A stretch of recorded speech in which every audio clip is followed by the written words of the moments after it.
ఇది Mary Magdalene పుర్రే అని చెబుతారు. కొందరి ప్రకారం అత్యంత ప్రసిద్ధ రాత్రి వేశ్యగా పిలువబడే ఈమె అవశేషాలు 2000 సంవత్సరాలుగా భద్రపరచబడ్డాయి. కానీ కాలం గడిచినా ఆమె అవశేషాలలో నిపుణులు కూడా వివరించలేని ఒక చిన్న విషయం దాగి ఉంది.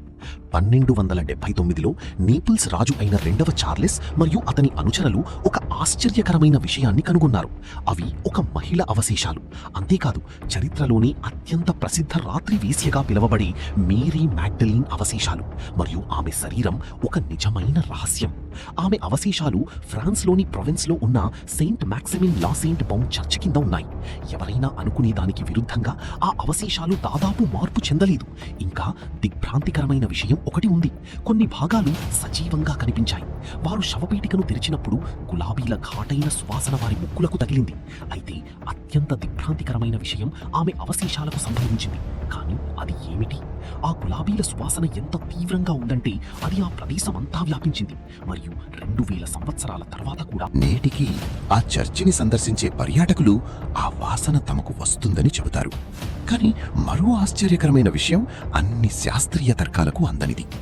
కాన్స్టాంటినేపుల్ యొక్క సినాక్సరియన్ వంటి కొన్ని వ్రాతప్రతులు అరుదుగా లభించినప్పటికీ మేరీ ఎఫెసస్కు తప్పించుకుని అక్కడ ప్రశాంతమైన జీవితం గడిపిందని కొందరు నమ్ముతారు.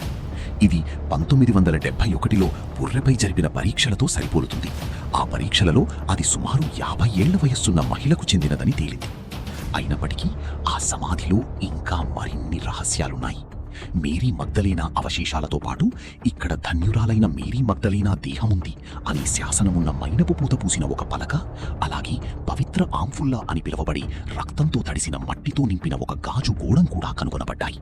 అయితే అత్యంత ఆశ్చర్యకరమైన భాగం ఆమె పుర్రెపై కనుగొనబడింది. నేటికి నిపుణులు వివరించలేని ఒక శకలం. అది ఏమై ఉంటుంది? మేరీ మగ్దలేనా తల గణనీయంగా కుంచుకుపోయింది. అయితే ముందు భాగంలో ఆమె పుర్రకు ఒక చిన్న చర్మపు ముక్క అతుక్కుని ఉంది. అది 2000 సంవత్సరాల తర్వాత కూడా సజీవంగా ఉన్నట్లు అనిపించింది. మరియు మత పెద్దలు ఇచ్చే వివరణ ఏమిటంటే యేసు తన పునరుత్థానం తర్వాత ఆ భాగాన్ని తాకారు. కానీ వీటన్నిటి వెనుక ఉన్న నిజం ఏమిటి? కొన్ని పరిశోధనల ప్రకారం సమాధి గదిలో ఆక్సిజన్ లేకపోవడం, నిరంతరం మారకుండా ఉండే ఉష్ణోగ్రత మరియు నియంత్రిత తేమ వంటి అనుకూలమైన మరియు నిర్దిష్ట పర్యావరణ పరిస్థితుల కారణంగా పుర్రె మంచి స్థితిలో ఉండగలిగింది. ఈ పరిస్థితులు ప్రస్తుత బంగారు పీఠికలో కూడా కొనసాగించబడ్డాయి. అయితే కేవలం ఆ ఒక్క చర్మపు ముక్క మాత్రమే ఎందుకు మిగిలి ఉందో ఎవరూ వివరించలేరు. సమాధానం లేని ఒక నిజమైన రహస్యం మరియు బహుశా మళ్లీ సృష్టించబడని ఒక అపురూపమైన నిధి. మరింత తెలుసుకోవాలని ఆసక్తి ఎల్లప్పుడూ ఉంటుంది.